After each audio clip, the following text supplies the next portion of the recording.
Hello, everybody. My name is Eric D. Johnson, also known as BrightShine, right here in the city of Memphis.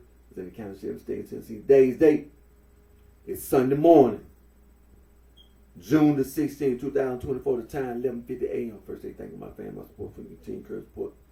I continue to keep myself employed in the Memphis tri-state area. Continue to keep myself employed in the Memphis tri-state area. Continue to further my educated moral college online. Continue to pursue my social be studying, being administrative, contract, and market. Pretty time to take a break from going to school. In the future, I'm gonna go back to earn my social degree. I'm gonna continue to further my education and earn my social degree, as well as other degrees. And now, I'm gonna start my Facebook Live.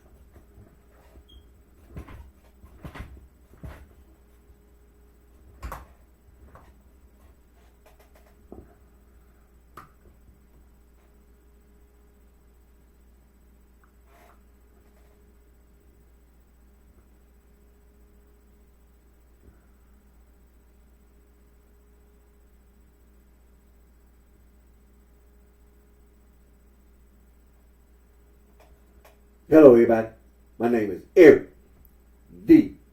Johnson, also known as BrightShine, right here in the city of Memphis, in the county sheriff state of Tennessee. Today's date is Sunday morning, June the 16th, 2024. The time 11:51 a.m. First day, thank you, all my family, my support for you. Continue to encourage more. Continue to keep myself employed in the Memphis tri-state area. Continue to further my education, moral college line. Continue to pursue my social be studying, being administrative, contract to market. In the present time, took a break and going to school. In the future, I'm gonna go back to school, and I'm gonna continue to further my education, and I'm gonna earn my degree as well as other degrees. Now, today, here in the United States of America, it's Father's Day, and want to say Father's Day, Happy Father's Day. Hope and pray that each and every one had a safe and blessed Father's Day today here in the United States of America. Now, whereas people outside the United States of America as well, Happy Father's Day, and so on and so forth. Now,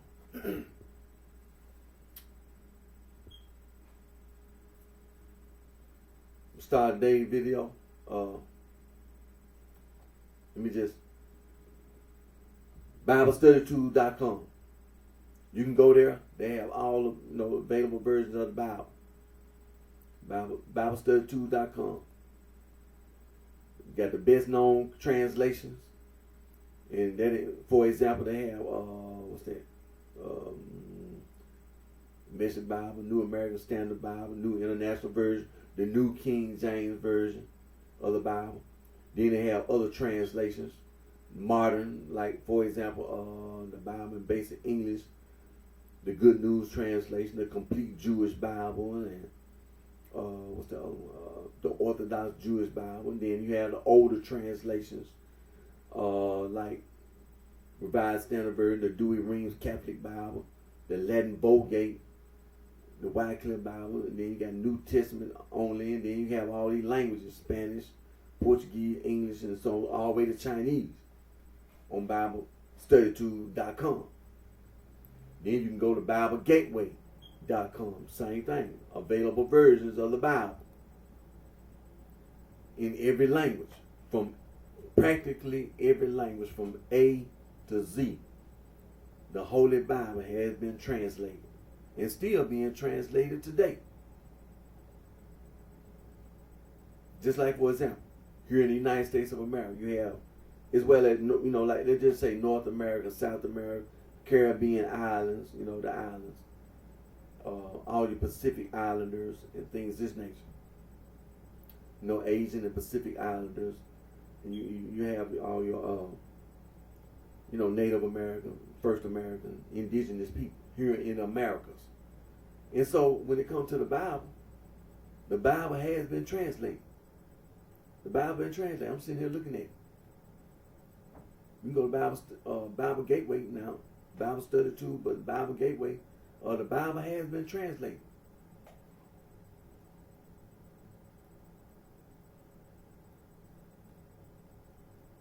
Cherokee. That's a Native American. Cherokee is in their language. You know what I'm saying? Their alphabet, all that. Cherokee. New Testament. Let me scroll.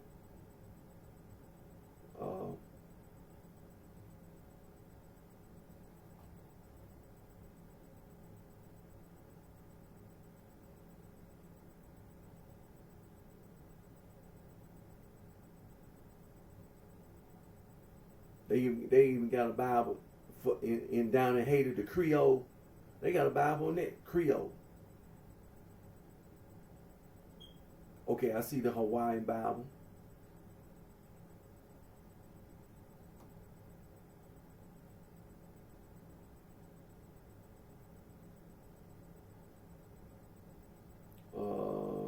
The Maori people. I think the people in New Zealand. They have the Bible been translated. The Bible has been translated. The whole Bible translated.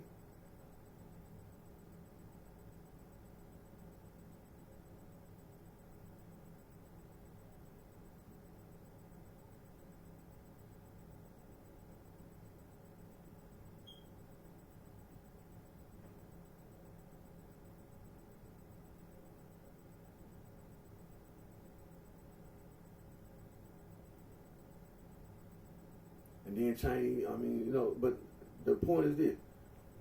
People speak various languages all over the world, and the Holy Bible, even today, is still being translated in practically every language on this earth, on this planet, from Old Testament and New Testament, being translated. And I had to take my hats off. I had to give a round of applause for that effort. I really do. I had to give a round of applause, the respect for every human being.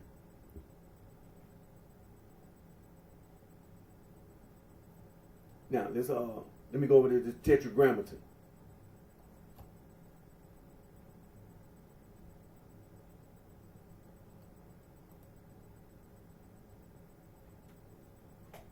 I'm gonna click over it right quick to Wikipedia right quick. This Tetragrammaton. The 4 letters written and read from right to left in Hebrew are Y, O, D, H, and then H, E, then W, A, W, and H, E. The name may be derived from a verb that means to be, to exist, to cause, to become, or to come to pass. While there is no consensus about the structure and etymology of the name, the form Yahweh or Yahweh is now accepted almost universally through the vocalization Jehovah. Continues to have wide usage. The books of the Torah and the rest of Hebrew Bible, except Esther, Ecclesiastes, and with a possible instance of the short form in verse 8:6, the Song of Songs, contains this Hebrew name. Observant Jews and those who follow Talmudic Jewish traditions do not pronounce, or nor do they read and allow proposed transcriptions forms such as YAW, WEW, or YEHOVAH. So let me know Yahweh or Jehovah. Instead, they replace it with a different term, whether in addressing or referring to the God of Israel. Common substitutions in Hebrew are Adonai, my Lord, pluralis, majestalis, taken as singular, or Elohim, literally gods, but treated as singular when meaning God in prayer, or Hashim.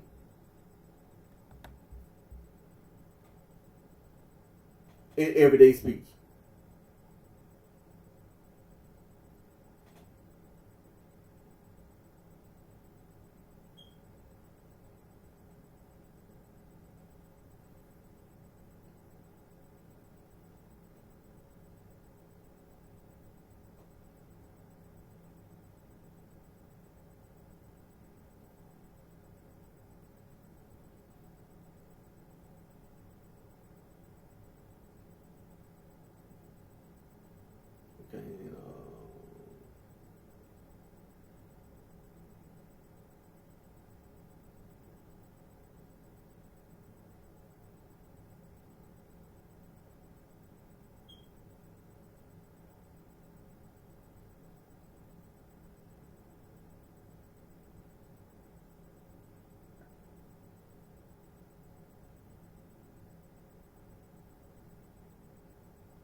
Okay.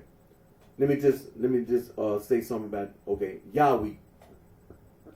The scholarly consensus is that the original pronunciation of the Tetragrammaton was Yahweh.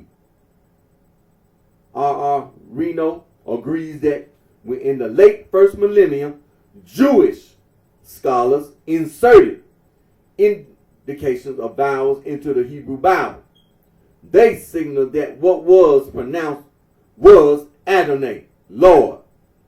Non-Jews later combined the vowels of Adonai with the consonants of the Tetragrammaton and invented the name Jehovah.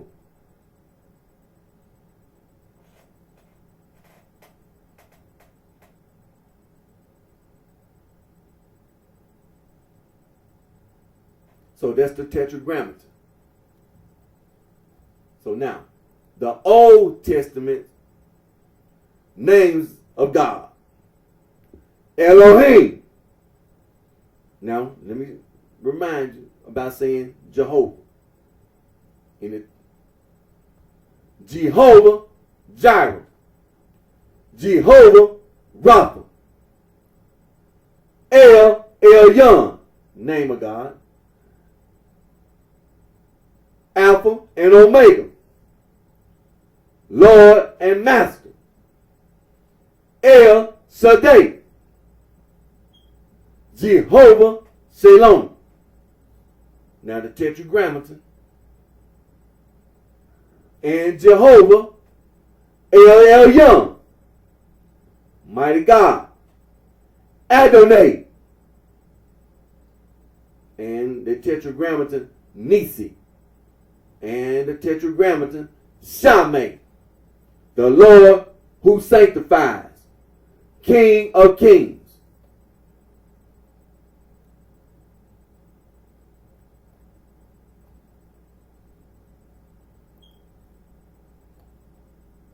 Now, the New Testament names of God. Elohim. El-Yon. The Tetragrammaton. Shalom. The Tetragrammaton. God of all flesh. El. And El Shaddai. The Tetragrammaton. And Jehovah. God. The Lord who sanctifies. Adonai. And also the Tetragrammaton. Nisi. Jehovah Rapha. Abba. Elohim Sabaoth. Now those are some other names of God. If you didn't hear something that you might be familiar with, whether it be Old Testament or New Testament. But one just, the Old Testament and the New Testament. It's the same God we're talking about. We're not talking about some different God. When you're talking about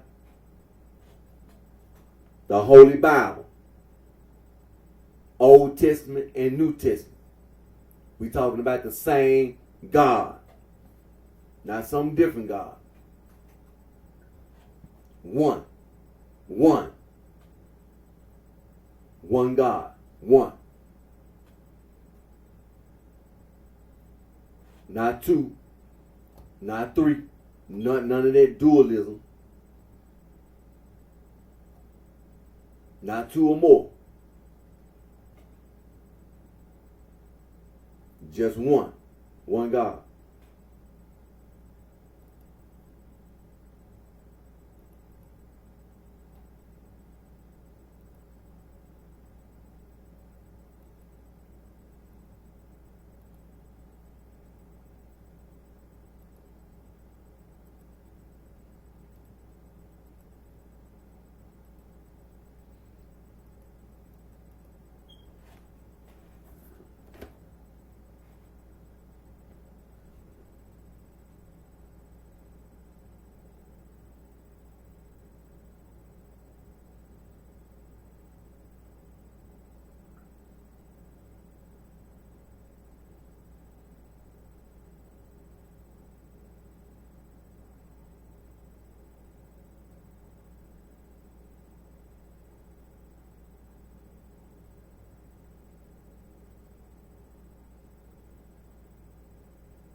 anti-gang, anti-Gnostic, and anti-Hazy.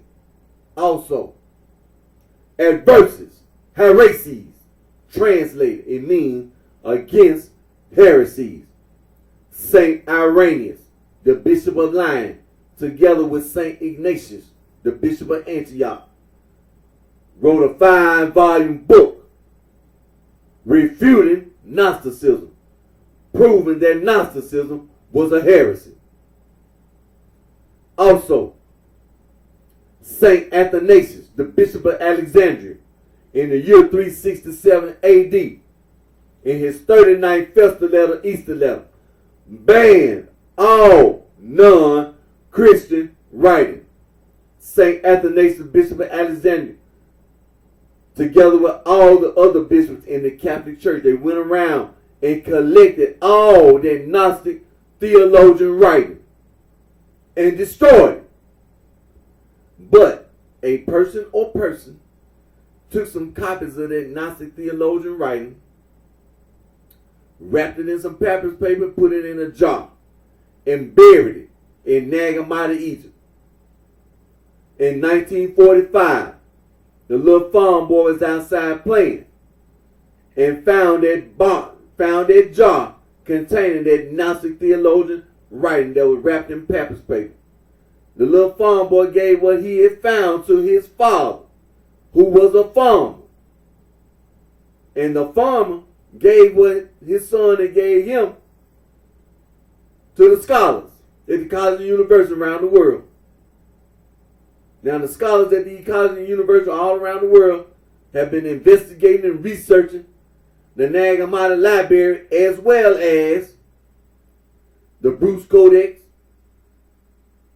the Askew Codex, and the Berlin Codex. All that Gnostic theologian writing. And they have been saying that it's some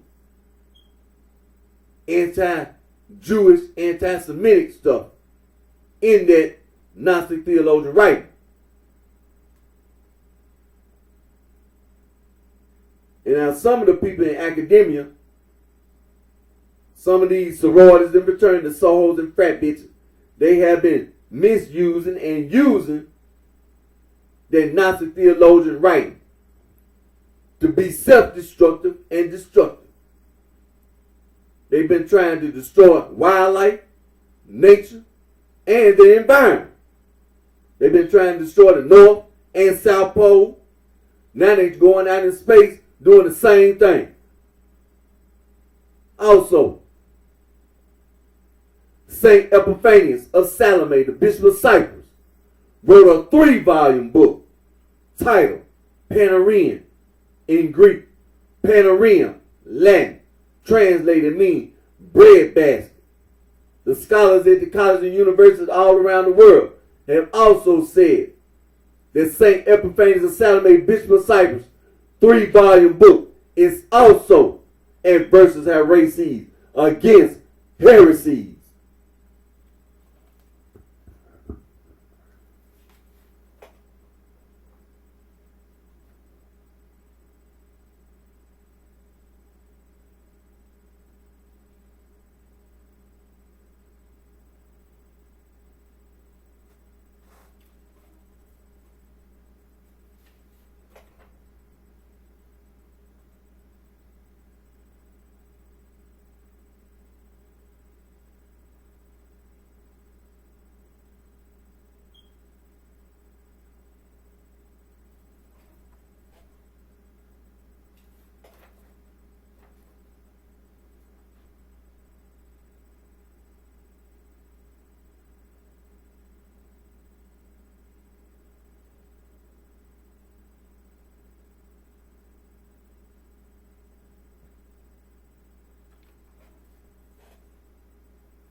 the almighty, conservative, vice lord, four-corner hustle, the almighty, black, Prince Stone, the almighty, Mickey Cobra Stone, cracking, the almighty, black, disciple, popping,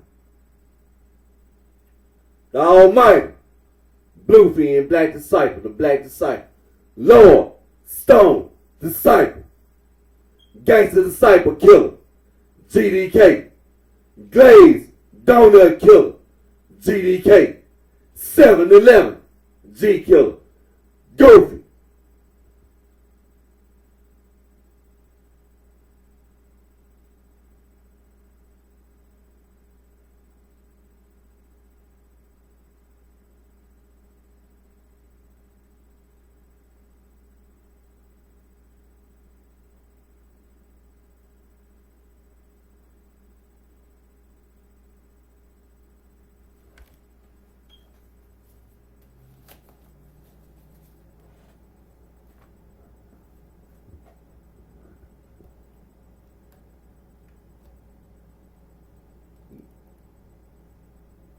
All right,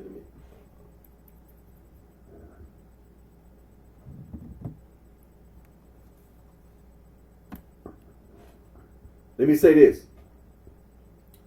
While I've been going over this stupid Gnostic stuff, Plato,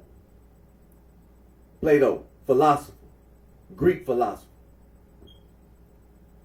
wrote a book titled Timaeus or Timaeus. And he was talking about this God in Greek,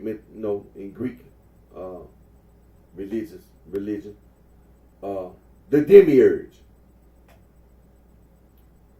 And basically in Plato's book, the demiurge was a good God, benevolent God.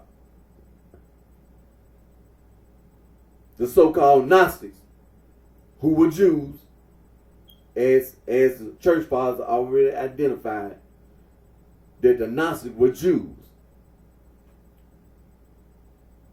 The so-called Gnostics, who were Jews, took Plato's book, the Timaeus, and misappropriated the information in Plato's book. For example, the demiurge, dead God.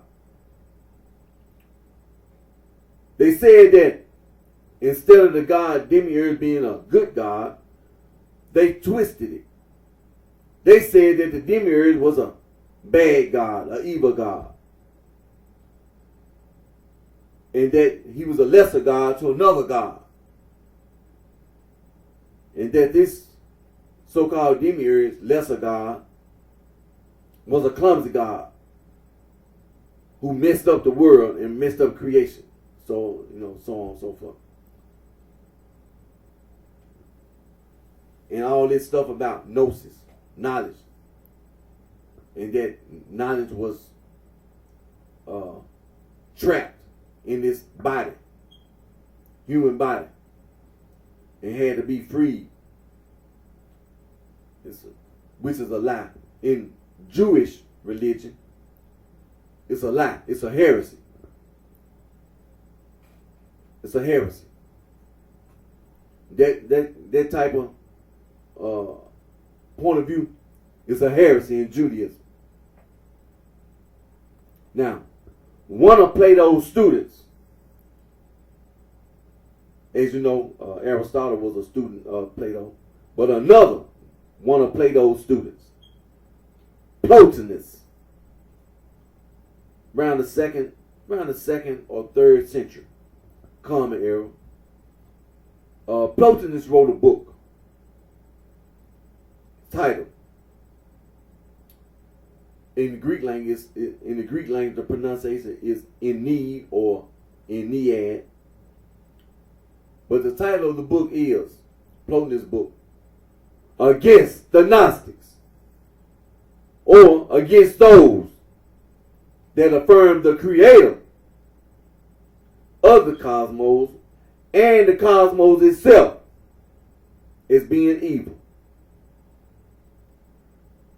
And that's what Plotinus was doing. He was criticizing them Jewish Gnostics, them Gnostics who were Jews, for misappropriating the information in Plato's book, the Timaeus, and taking that information and twisting it, distorting it, lying. Now,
Now,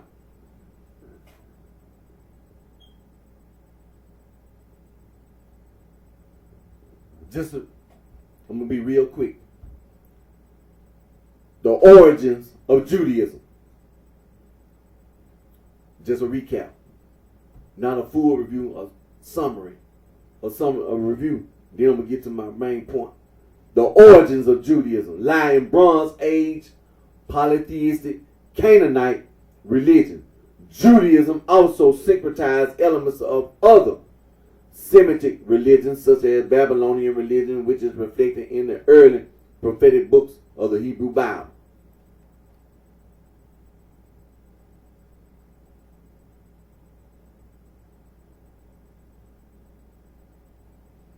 During the Iron Age period, 12th to 11th century BCE, the religion of the Israelites branched out of the Canaanite religion and took the form of Yahwehism. Yahwehism was the national religion of the kingdom of Israel and the kingdom of Judah. As distinct from other Canaanite religious traditions,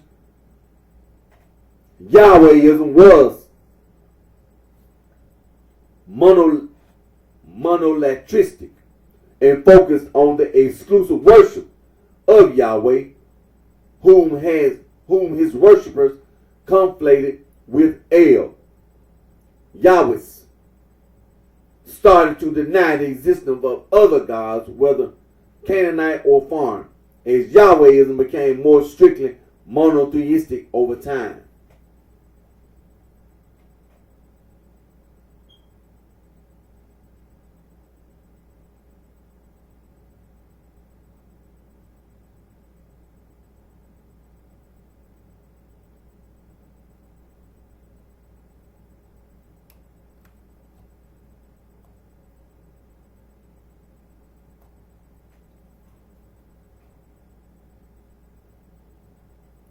During the Babylonian captivity of the 6th and 5th centuries BCE, Iron Age 1, certain circles within exiled Judaites in Babylon refined pre-existing ideas about Yahwehism, such as the nature of divine election, law, and covenants. Their ideas came to dominate the Jewish community in the following centuries. From the 5th century BCE until 70 CE, Yahwehism evolved into the various theological schools of Second Temple Judaism. Besides Hellenistic Judaism in the diaspora, Second Temple Jewish eschatology has similarities with Zoroastrianism. The text of the Hebrew Bible was redacted, and to its extent formed in this period and possibly also canonized as well.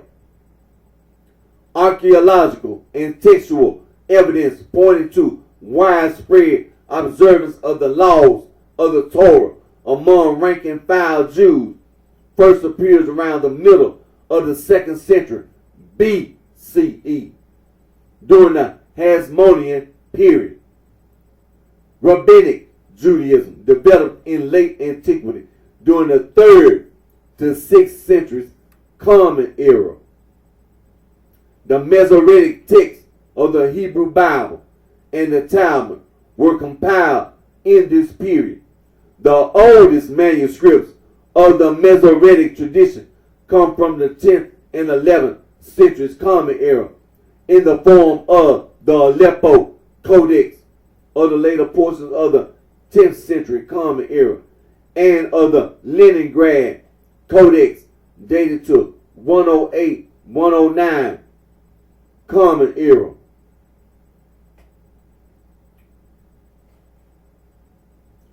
Due largely to censoring and the burning of manuscripts in medieval Europe, the oldest existing manuscripts of various rabbinical works are quite late. The oldest surviving complete manuscript copy of the Babylonian Talmud dates from 1342 Common Era.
Now I'm going to read this part here. The history of ancient Israel and Judah. The history of ancient Israel and Judah spans from the early appearance of the Israelites in Canaan's hill country during the late 2nd millennium BCE to the establishment and subsequent downfall of the two Israelite kingdoms in the mid-1st millennium BCE. This history unfolds within the southern Levant during the Iron Age. The earliest documented mention of Israel as a people appears on the Memphta stele, an ancient Egyptian inscription dating back to around 1208 BCE. Archaeological evidence suggests that ancient Israelite culture evolved from the pre-existing Canaanite civilization. During the Iron Age, During the Iron Age 2 period, two Israelite kingdoms emerged. covering much of Canaan, the kingdom of Israel in the north, and the kingdom of Judah in the south. According to the Hebrew Bible, a united monarchy consisting of Israel and Judah existed as early as the 11th century BCE under the reigns of Saul, David, and Solomon. The country later split into two kingdoms: Israel, containing the cities of Shechem and Samaria in the north, and Judah, containing Jerusalem and the Jewish temple in the south. The historicity of the United Monarchy is debated, as there are no archaeological remains of it that are accepted as consensus. But historians and archaeologists agree that Israel and Judah existed as separate kingdoms by 900 BCE and 850 BCE, respectively. The kingdom's history is known in greater detail than that of other kingdoms in the Levant, primarily due to the selected narratives in the books of Samuel, Kings, and Chronicles, which were included in the Bible. The kingdom of Israel was destroyed around 720 BCE when it was conquered by the Neo-Assyrian Empire, while the kingdom of Judah remained intact during this time. It became a client state of first the Neo-Assyrian Empire and then the Neo-Babylonian Empire. However, Jewish revolts against the Babylonians led to the destruction of Judah in 586 BCE under the rule of Babylonian king Nebuchadnezzar II.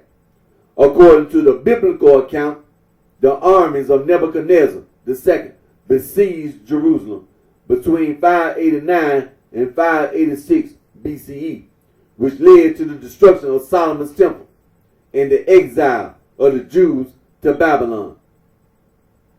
This event was also recorded in the Babylonian Chronicles. The exilic period saw the development of the Israelite religion towards a monotheistic Judaism.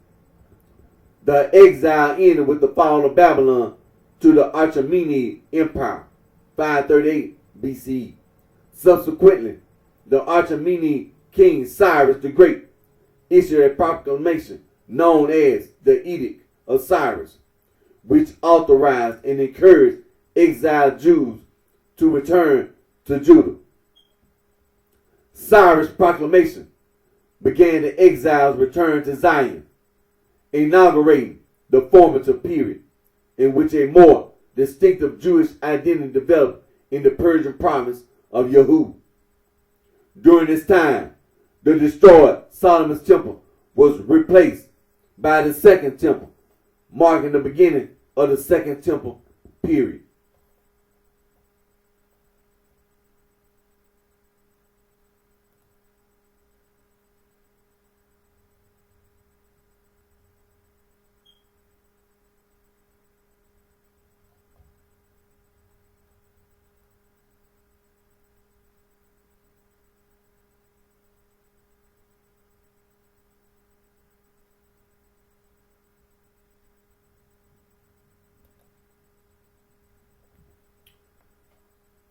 Ancient Semitic religion encompasses the polytheistic religions of the Semitic peoples from the ancient Near East and Northeast Africa.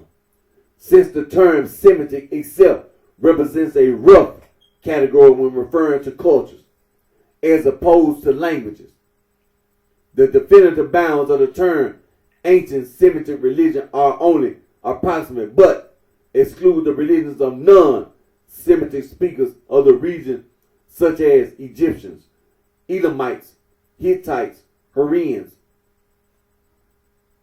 Mitanni,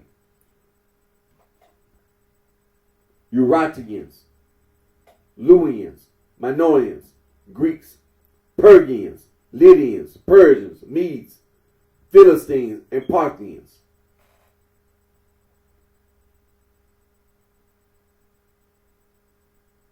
Semitic traditions and their pantheons fall into regional categories. Canaanite religions of the Levant, including the henotheistic ancient Hebrew religion of the Israelites, Judeans, and Samaritans, and the religions of the Amorites, Phoenicians, Moabites, Edomites, Ammonites, and Scythians.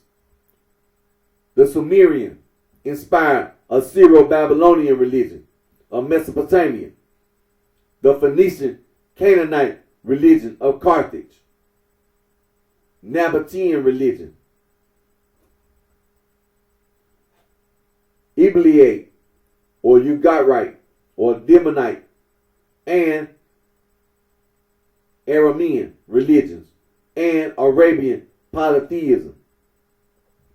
Semitic polytheism possibly transitioned into the Semitic originating Abrahamic monotheism, Judaism, Christianity, Gnosticism, and Islam by way of the god El, whose name El or Elohim is a word for God in Hebrew, cognate to Arabic, which means God.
Now,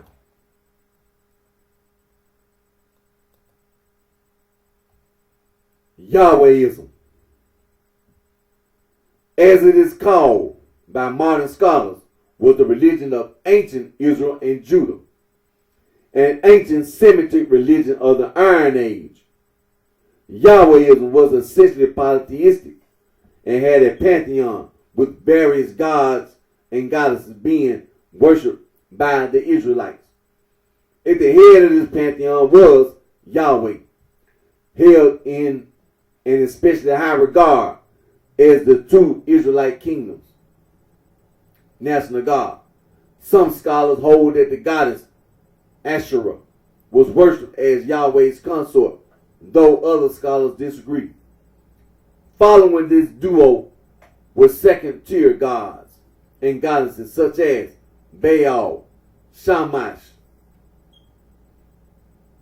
Yarik, Mat, and Astarte, each of whom had their own priests and prophets and numbered royalty among their devotees.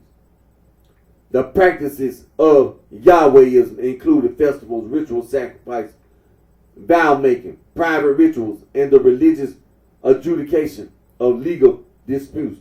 For most of its history, the temple in Jerusalem was not the sole or central place of worship dedicated to Yahweh, with many locations throughout Israel, Judah, and Samaria. However, it was still significant to the Israelite king, who effectively led the national religion as the national god's worldly viceroy. Yahwehism underwent several redevelopments and recontextualization as the notion of divinities aside from or comparable to Yahweh was gradually degraded by new religious currents and ideas, possibly beginning with the hypothesized United Kingdom of Israel, the Northern Kingdom of Israel, and the Southern Kingdom of Judah had a joint religious tradition comprising cultic worship of Yahweh. Later, theological changes concerning the evolution of Yahweh's status initially remained largely confined to small groups, only spreading to the population at large during the general political turbulence of the 7th and 6th centuries BCE. By the end of the Babylonian captivity, Yahwehism began turning away from polytheism, or by some accounts, Yahweh-centric monolatry, and transitioned towards monotheism, where Yahweh was proclaimed as the creator deity and the only entity worship worthy of worship. Following the end of the Babylonian captivity and the subsequent establishment of Yahud Medinata in the 4th century BCE, Yahwehism coalesced into what is known as Second Temple Judaism, from which the modern ethnic religions of Judaism and Samaritanism, as well as the Abrahamic religions of Christianity and Islam, would later emerge.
Now, Hellenistic Judaism was a form of Judaism in classical antiquity that combined Jewish religious tradition with elements of Hellenistic culture until the early Muslim conquest of the Eastern Mediterranean.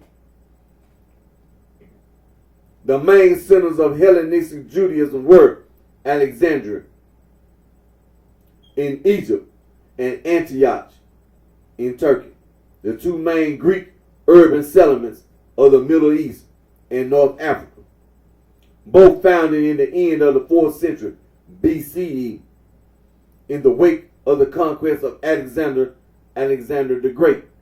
Hellenistic Judaism also existed in Jerusalem during the Second Temple period, where there was a conflict between Hellenizers and traditionalists. The major literary product of the contact between Second Temple Judaism and and Hellenistic culture is the Septuagint translation of the Hebrew Bible from Biblical Hebrew and Biblical Aramaic to Koine Greek, specifically Jewish Koine Greek.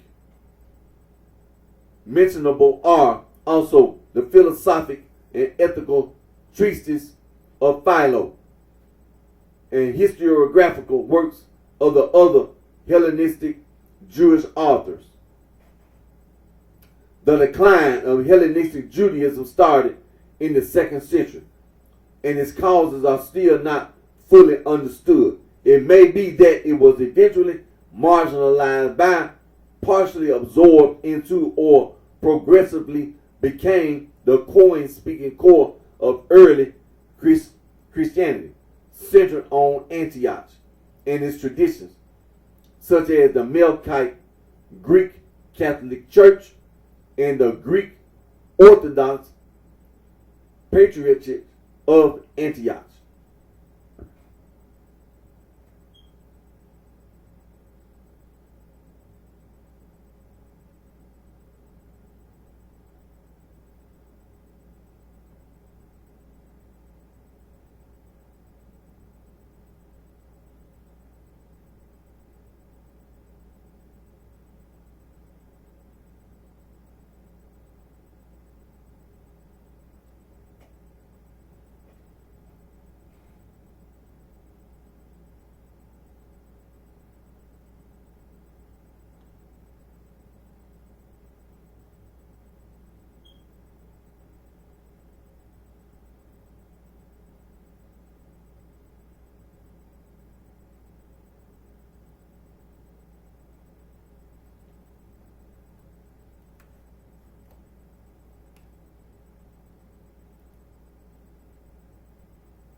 Judaism is an Abrahamic, monotheistic, and ethnic religion that comprises the collective spiritual, cultural, and legal traditions of the Jewish people. Judaism evolved from Yahwehism, an ancient Semitic religion of the late Bronze Age to early Iron Age, likely around the 6th, 5th century BCE. With its characteristic practices and prohibitions widely practiced first in the 2nd century BCE, along with Samaritanism, to which it is closely related. Judaism is one of the two oldest Abrahamic religions. Religious Jews regard Judaism as their means of observing the Mosaic covenant, which was established between God and the Israelites, their ancestors. Jewish religious doctrine encompasses a wide body of texts, practices, theological positions, and forms of organization. Among Judaism's core texts is the Torah, the first 5 books of the Hebrew Bible, a collection of ancient Hebrew scriptures. The Tanakh, known in English as the Hebrew Bible, is also referred to as the Old Testament in Christianity, in addition to the original written scripture. The supplemental oral Torah is represented by later texts such as the Midrash and the Talmud. The Hebrew language word Torah can mean teaching, law, or instruction. Although Torah can also be used as a general term that refers to any Jewish text that expands or elaborates on the original 5 books of Moses, representing the core of the Jewish spiritual and religious tradition. The Torah is a term in a set of teachings that are explicitly self-positioned as encompassing at least 70 and potentially infinite facets and interpretations. Judaism's texts, traditions, and values strongly influenced later Abrahamic religions, including Christianity and Islam. Hebrewism, like Hellenism, played a similar role in the formation of Western civilization through its impact as a core background element of early Christianity. Within Judaism, there are a variety of religious movements, most of which emerged from Rabbinic Judaism, which holds that God revealed his laws and commandments to Moses on Mount Sinai in the form of both the written and oral Torah. Historically, all part of this assertion was challenged by various groups, such as the Sadducees and Hellenistic Judaism during the Second Temple period, the Karaites during the early and later medieval period, and among segments of the modern non-Orthodox denominations Some modern branches of Judaism, such as humanistic Judaism, may be considered secular or non-theistic. Today, the largest Jewish religious movements are Orthodox Judaism, Haredi, and modern Orthodox, conservative Judaism, and Reform Judaism. Major sources of difference between these groups are their approaches to halakha, Jewish law, the authority of the rabbinic tradition, and the significance of the state of Israel. Orthodox Judaism maintains that the Torah and halakha are divine in origin, eternal, and unalterable, and that they should be strictly followed. Conservative and Reform Judaism are more liberal, with conservative Judaism generally promoting a more traditionalist interpretation of Judaism requirements than Reform Judaism. A typical Reform position is that halakha should be viewed as a set of general guidelines rather than as a set of restrictions and obligations whose observance is required of all Jews. Historically, special courts enforce halakha. Today, these courts still exist, but the practice of Judaism is mostly voluntary. Authority on theological and legal matters is not vested in any one person or organization, but in the sacred texts and the rabbis and scholars who interpret them.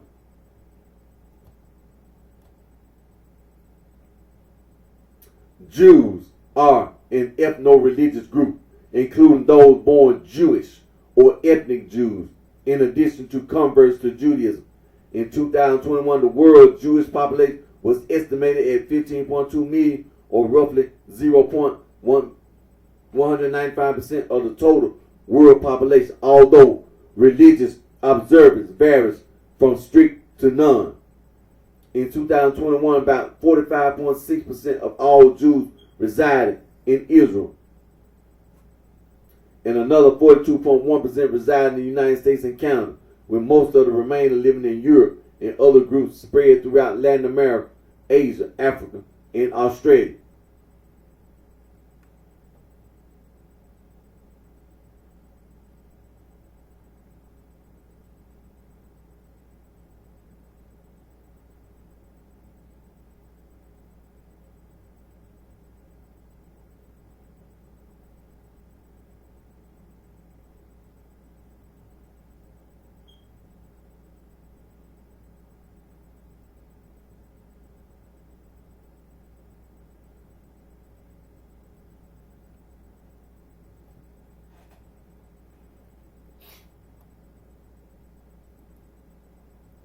Just a little background.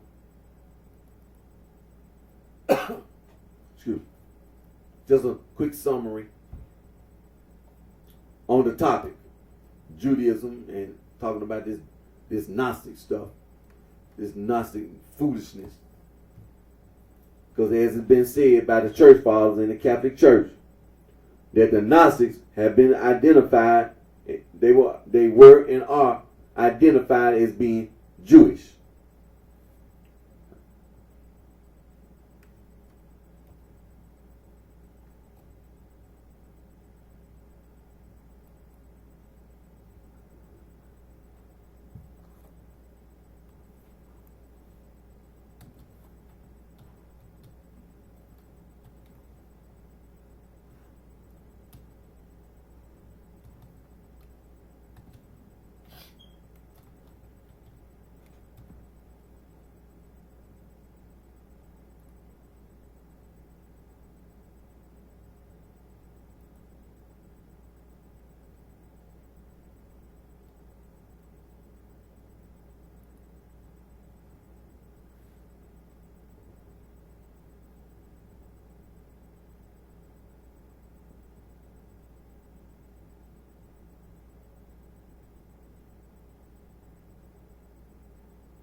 Now,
okay. Now, well, we're going to deal with. I want to go back to Rabbi Akiva during the first century. Rabbi Akiva.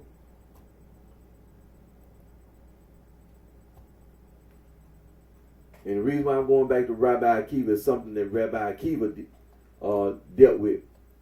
Not only did he make it clear about where he stood and where Judaism stood about this Gnostic stuff.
Now,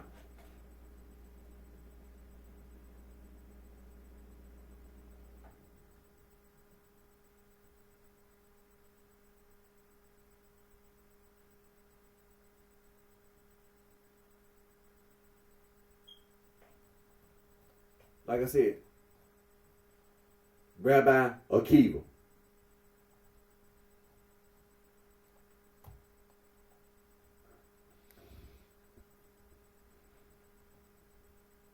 during the first, second century, common era.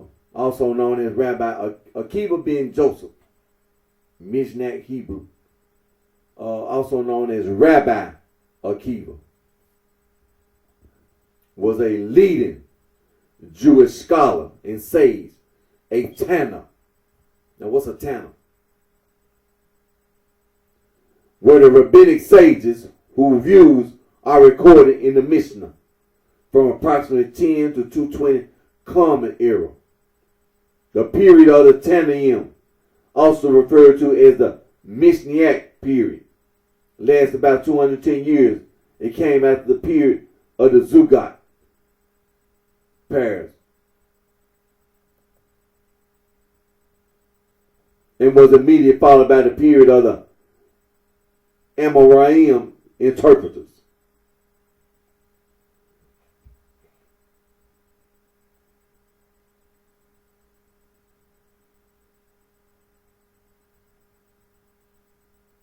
And let me click on that. The Amoraim, Jewish Babylonian Aramaic, singular Amorah. Those who say, or those who speak over the people, or spokesman, refers to Jewish scholars of the period from about 200 to 500 Common Era, who said or told over the teachings of the oral Torah. They were primarily located in Babylonia and the land of Israel. Their legal discussions and debates were eventually codified in the Gemara. The Amoraim followed the Tanaim in the sequence of ancient Jewish scholars. The Tanaim were direct transmitters of uncodified oral tradition. The Amoraim expounded upon and clarified the oral law after its initial codification.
All right, so let me click back over.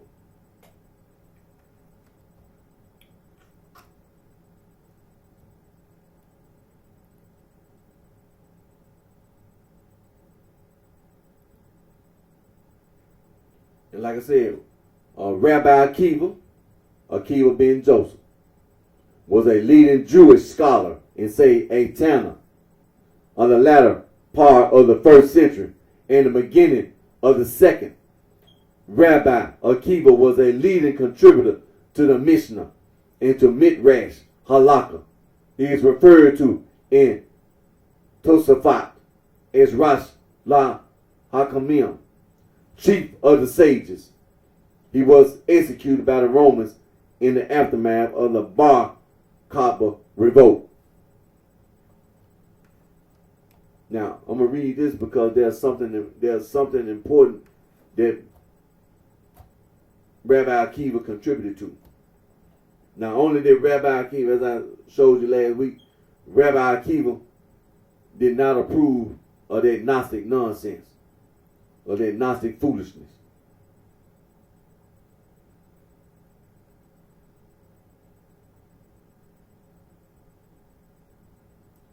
In Rabbi Akiva's halakha, I'm going to quickly go there, but then I'm going to go back up. Just a quick reminder that Rabbi Akiva did not approve of this foolishness.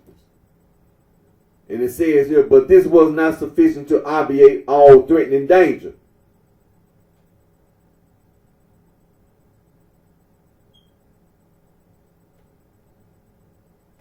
It was to be feared that the Jews, by their facility in accommodating themselves to the surrounding, even then a marked characteristic, might become entangled in the net of Grecian philosophy, and even in that of Gnosticism. Rabbi Akiva didn't approve of it. He did not want Jews to be entangled in Grecian philosophy or that of Gnosticism.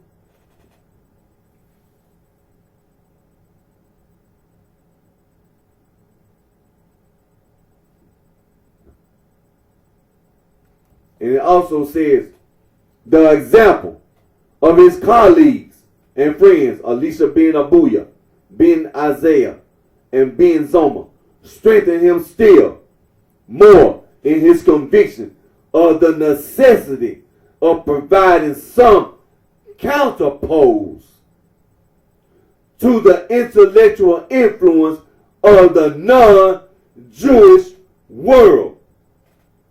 Rabbi Akiva did not want Judaism to be influenced by Grecian philosophy, Gnosticism, or the non-Jewish world.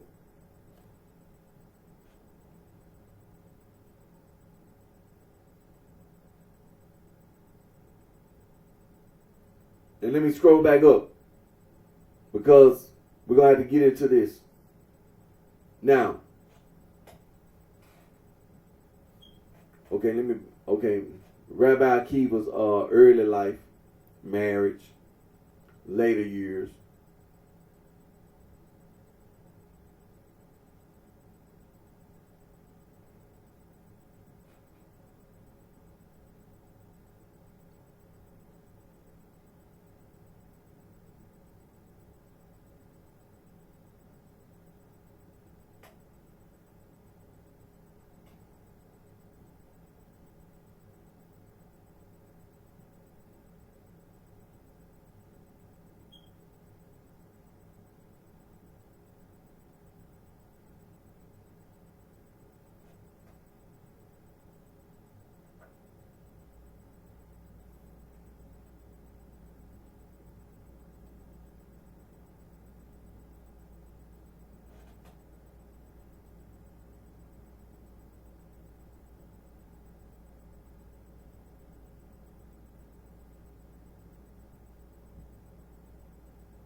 And then now in Rabbi Akiva later years, the greatest Tanaim of the middle of the 2nd century came from Akiva's school, notably Rabbi Meir, Judah bar Ele, Simeon bar Yochai, Joseph ben Halafta, Eleazar ben Shamuel, and Rabbi Nehemiah. Besides these, Akiva had many disciples whose names have not been handed down, but the Agadah varies to give their number as 12,000, 24,000, 148,000.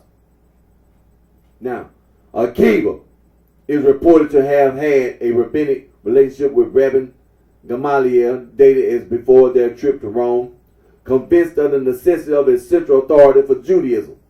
Akiva became a devoted adherent and friend of Rabbi Gamaliel, who aimed at constituting the patriarch, the true spiritual chief of the Jews.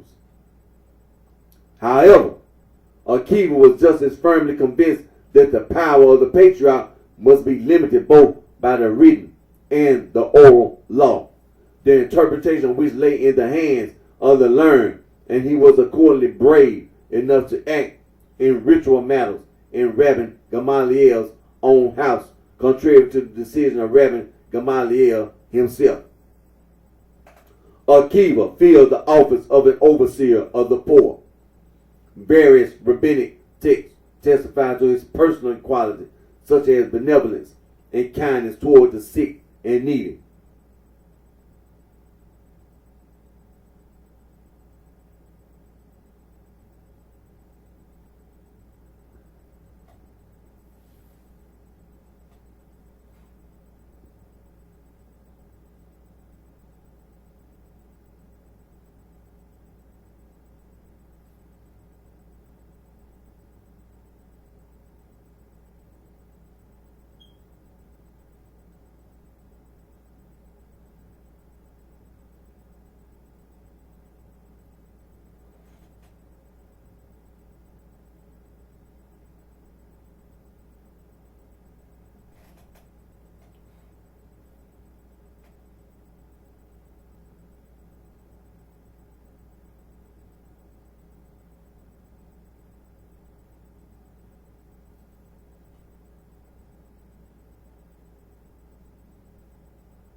Now, Akiva allegedly took part in the Bar Kokhba revolt of 136.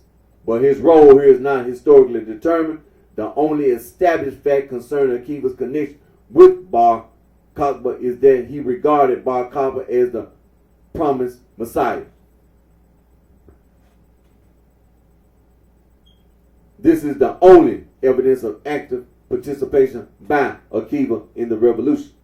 Some modern scholars argue that Akiva thousands of students died fighting for Bar Kokhba, but this opinion was first formulated by Nachman Quakmo around 200 years ago and has no earlier source.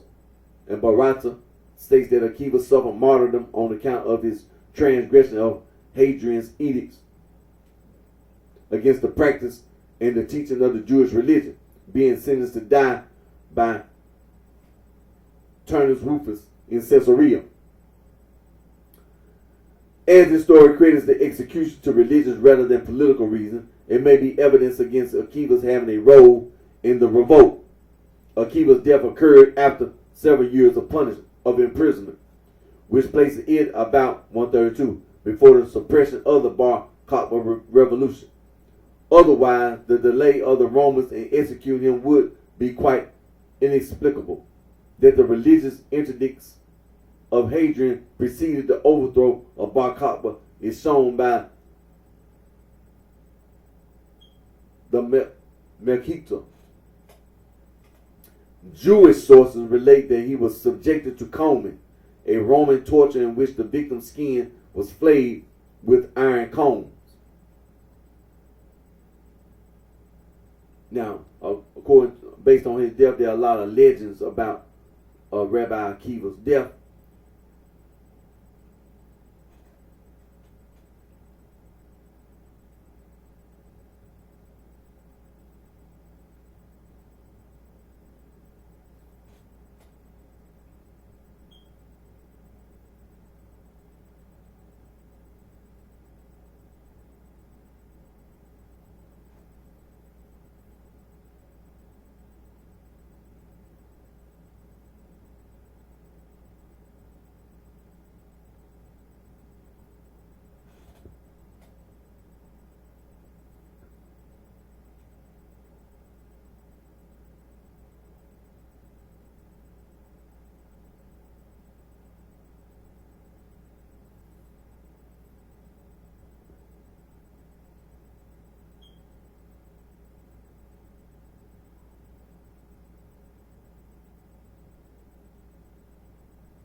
Now, Rabbi Akiva, he had a lot of knowledge, wisdom, and understanding.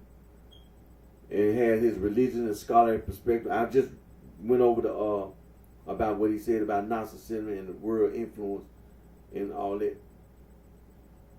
So, biblical canon.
And so, like I said, I'm gonna go back.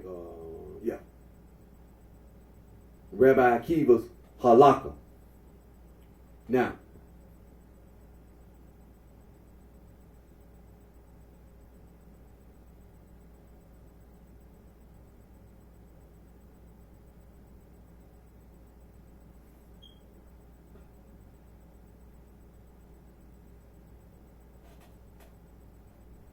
Rabbi Akiva's halakha, admirable as is the systemization of the halakha by Akiva, his hermeneutics and halakhic exegesis, which formed the foundation of all Talmudic learning, surpassed it.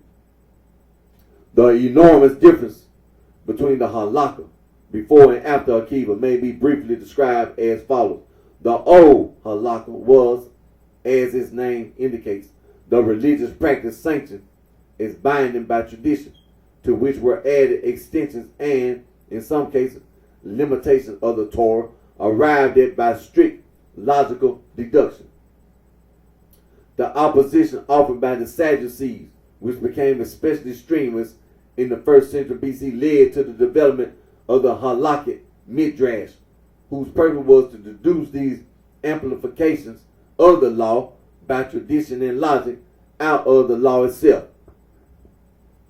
It might be thought that with the destruction of the temple in Jerusalem, which event made an end of Sadduceeism, the halakhic midrash would also have disappeared, seeing that the halakha could now dispense with the midrash. This probably would have been the case had not Akiva created his own midrash, by means of which he was able to discover things that were even unknown to Moses. Akiva made the accumulated treasure of the oral law, which until his time was only a subject of knowledge and not a science, an inexhaustible mine from which, by the means he provided, new treasures might be continually extracted. If the older halakha is to be considered as the product of the internal struggle between Phariseeism and Sadduceeism, the halakha of Akiva must be conceived as the result of an external contest between Judaism on the one hand and Hellenism and Hellenistic Christianity on the other. Akiva, no doubt, perceived that the intellectual bond uniting the Jews, far from being allowed to disappear with the destruction of the Jewish state, must be made to draw them closer together than before. He pondered also the nature of that bond. The Bible could never again fill the place alone, for the Christians also regarded it as a divine revelation. Still less could dogma serve the purpose, for dogmas were always repellent to rabbinical Judaism, whose very essence is development and the susceptibility to development. mention has already been made of the fact that Akiva was the creator of a rabbinical Bible version elaborated with the aid of his pupil, Aquila. Though this is traditionally debated and designed to become the common property of all Jews. But this was not sufficient to obviate all threatening danger. It was to be feared that the Jews, by their facility in accommodating themselves to surroundings, even then a marked characteristic, might become entangled in the net of Grecian philosophy, and even in that of Gnosticism. The example of his colleagues and friends, Elisa ben Abuya, ben Azay, and ben Zoma, strengthened him still more in his conviction of the necessity of providing some counterpose to the intellectual influence of the non-Jewish world.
All right.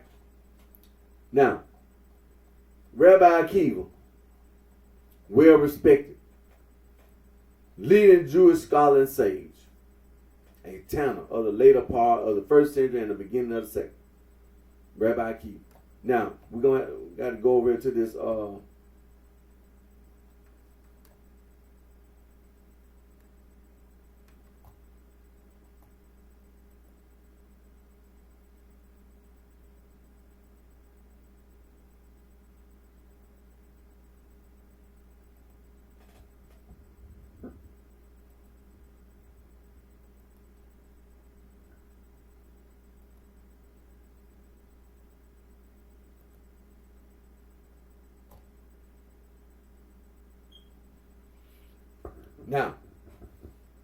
Now, as you can see, during the first century, second century, all this stuff about this Gnostic stuff was known, and it was known to the Jews.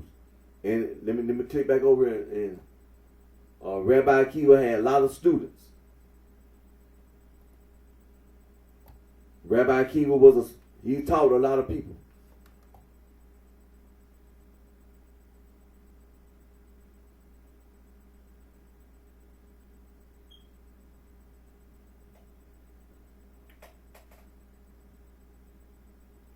Say that Rabbi Akiva had many disciples.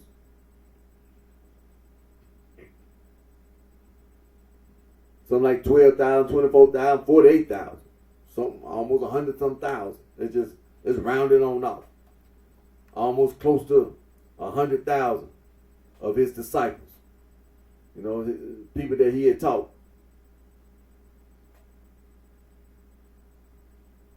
So his position on this Gnosticism, he made it clear. He didn't want that kind of influence. He didn't want Judaism to be entangled in that net, just like that Grecian philosophy. He didn't want Judaism to be mixed in with that. He didn't want none of that appropriation or misappropriation of Plato's book, Grecian philosophy.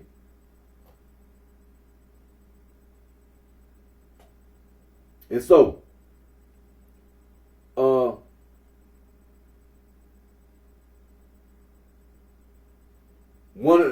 we just mentioned Elisha ben Abuya. Now, this person was a rabbi and Jewish religious authority born in Jerusalem sometime before 70 Common Era. After he adopted a worldview considered heretical by his fellow Tanaim, the rabbis of the Talmud, refrained from relating teachings in his name and referred to him as the other one, Achir, in the writings of the Geonims. This name appears as a chart backwards because Elisha was considered to have turned backwards by embracing heresy. Now, what is this Geonim?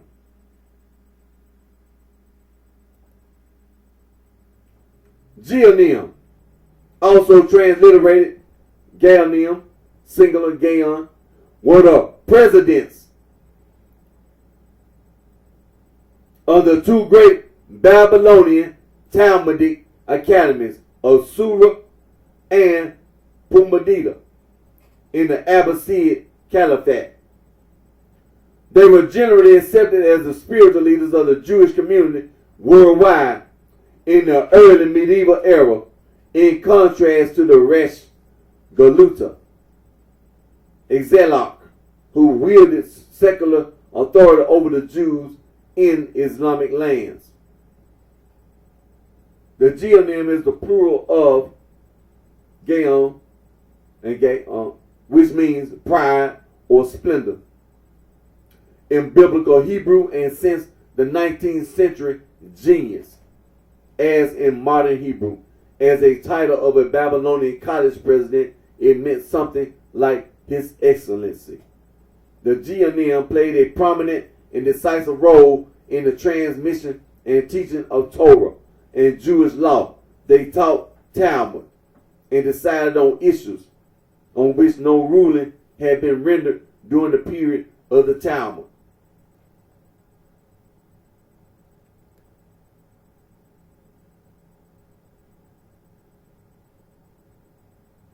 Okay, I'm going to have to go on a little bit. Now, the era that they dealt with, the period of the Geonim began in 589 Common Era, Hebrew date 4349, after the period of the Seboraim, and ended in 1038, Hebrew date 4798. The first Gaon of Surah, according to Sharira Gaon, was Mar Rab Mar, who assumed office in 609. The last Gaon of Surah was Samuel ben Hophni, who died in 1034 Common Era. The last Gaon of Pumbedita was Hezekiah Gaon, who was tortured to death by zealots of the Buyid dynasty in 1040. Hence, the activity of the Geonim covers a period of nearly 450 years. There were two major Geonymic academies, one in Surah and the other in Pumbedita. The Surah Academy was originally dominant, but its authority waned towards the end of the Geonic period, and the Pumbedita Gaonet gained ascendancy. Louis Ginsburg in Geonica. Now, the role in Jewish life. The Geonim officiated in the last place as directors of the academies, continuing as such the educational activity of the Amoraim and Seboraim. For while the Amoraim, through their interpretation of the Mishnah, gave rise to the Talmud, and while the Sabaroim definitively edited it. The Genoim's task was to interpret it. For them, it became the subject of study and instruction, and they gave religio-legal decision in agreement with his teaching. During the Geonic period, the Babylonian schools were the chief centers of Jewish learning. The Geonim, the heads of these schools, were recognized as the highest authorities in Jewish law. Despite the difficulty which hampered the irregular communications of the period, Jews who lived even in most distant countries sent their inquiries concerning religion and law to these officials in Babylonia. In the latter centuries of the Geonic period, from the middle of the 10th to the middle of the 11th, their supremacy lessened as the study of the Talmud received care in other lands. The inhabitants of these regions gradually began to submit their questions to the heads of the schools in their own countries. Eventually, they virtually ceased sending their questions to Babylonian Geonim.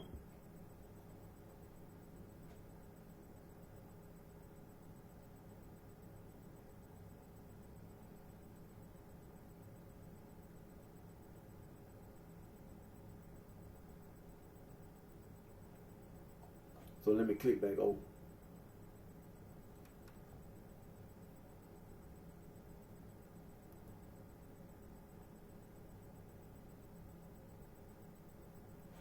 And so, like I said, in the writings, I'm back over here on Elisha ben Abuya.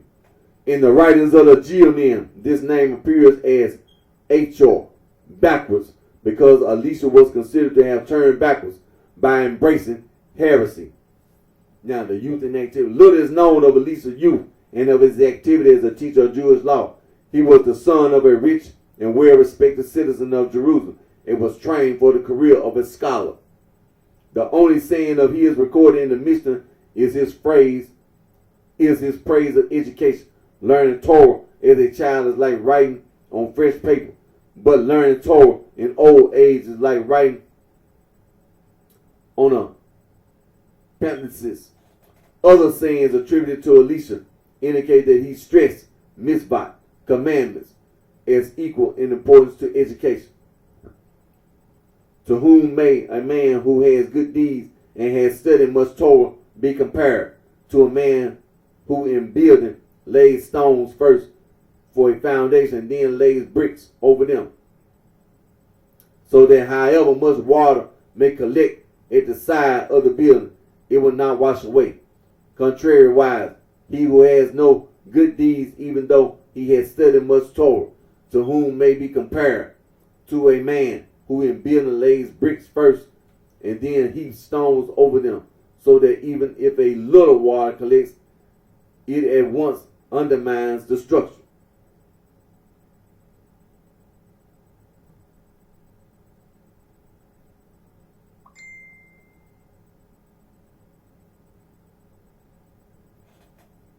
He evidently had a reputation as authority in questions of religious practice, since the Talmud records one of his halakhic decisions, the only one in his name, although others may be recorded under the names of his students or different rabbis. Elisha was a student of Greek, as the Talmud expresses it. Achor's tongue was never tired of singing Greek songs while still in the Beth Midrash. He is said to have kept forbidden books hidden in his clothes. Wilhelm Bacher, in his analysis of Talmudic legends, wrote that the similes attributed to Elisha, including the one cited above, show that he was a man of the world, acquainted with wine, horses, and architecture. Some historians call into question his apostasy, as he is presented in the Talmud as a scholar with no mention of his theological departure.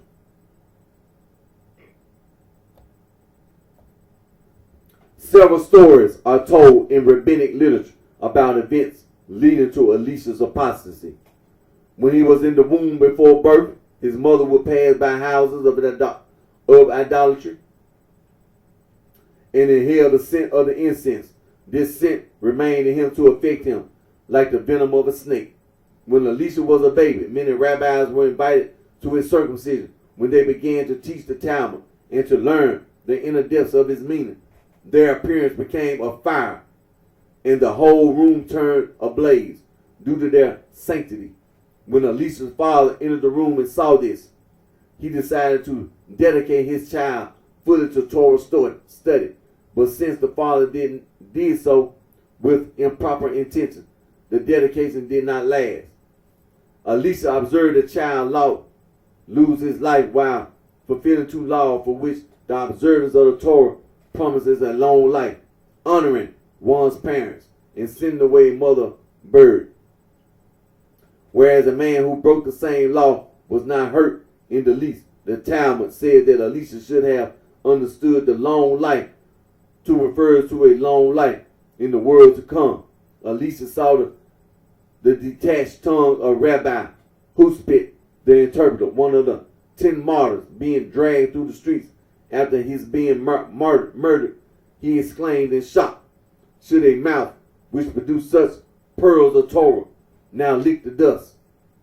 According to the Babylonian Talmud, he entered the orchard, Pardes, of esoteric knowledge and saw the angel Metatron sitting down, an action that is not done in the presence of God. Elisha ben Abuya therefore looks to Metatron as a deity and says, heretically, there are indeed two powers in heaven. The rabbis explained that Metatron had permission to sit because of his function as the heavenly scribe, writing down the deeds of Israel. The Talmud states it was proved to Elisha that Metatron could not be a second deity by the fact that Metatron received 60 strokes with fiery rods to demonstrate that Metatron was not a god but an angel and could be punished. See also the remarks on the four who entered Pardes below. The four who entered the Pardes. One of the most striking references to Elisha is found in the legendary Barita about 4 rabbis of the Mishnah period, 1st century Qumran, who visited the Pardes. 4 men entered the Pardes: Ben Azai, Ben Zoma, Achir, that is Elisha, and Rabbi Akiva. Ben Azai looked and died. Ben Zoma looked and was harmed, went mad. Achir chopped down the saplings. Akiva entered in peace and departed in peace. The Tosafot, medieval commentaries on the Talmud, say that the 4 sages did not go up literally, but it appeared to them as if they went up. Ginsburg, on the other hand, writes that the journey to paradise is to be taken literally and not allegorically. In a moment of ecstasy, Elisha beheld the interior of heaven, but he destroyed the plants of the heavenly garden. The Babylonian Talmud explains what Elisha saw as a mystical experience. What is the meaning of Achir? Destroyed the plants. Of him scripture says, do not let your mouth cause your flesh to sin. What does this mean? Achir saw that Metatron had been granted authority to sit while he recorded the merits of Israel. And he said, we have been taught that in heaven there is no sitting. Perhaps there are, God forbid, 2 supreme powers. They brought him to Metatron, and they smote him with 60 bands of fire. They said to Metatron, when you saw him, why did you not stand up before him? The authority was granted to Metatron to erase the merits of Achir. A heavenly voice was heard, repent, O backsliding children. All may repent from their sins, except for Achir. Whereas the Jerusalem Talmud seems to explain what Elisha saw as an earthly occurrence, human suffering in a way that seemed to contradict the idea of reward and punishment. The Jerusalem Talmud also describes Elisha's activity after becoming a heretic. It is said that he would kill any student who was succeeding in Torah study. Also, he would enter the Beit Midrash and see boys studying Torah and recommend that they take trades such as building or carpentry, thus causing them to abandon their studies. Also, during the persecution by Hadrian, when the enslaved Jews were attempting to perform their labor in a way that minimized Shabbat violation, two individuals each carrying part of a single load, Elisha would instruct the Romans to forbid this manner of labor, forcing the Jews to violate Shabbat to a greater extent.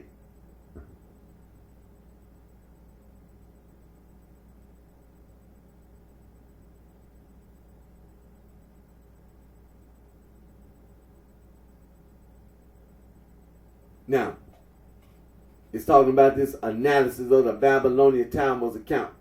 Regarding the story of the Babylonian Talmud, Ginsburg comments that the reference here to Metatron, a specifically Babylonian idea which would probably be unknown to Palestinian rabbis even 500 years after Elisha, robs the passage of all historical worth. Instead, he highlights the contrast between the accounts in the Babylonian Talmud and the Jerusalem Talmud, noting that the Jerusalem Talmud makes no mention of Elisha's dualism, but it relates that in the critical period following the Bar Kokhba revolt, Elisha visited the schools and attempted to entice the students from the study of the Torah in order to direct their energy to some more practical occupation. And it is to him, therefore, that the verse, "Suffer not thy mouth to cause thy flesh to sin," is to be applied.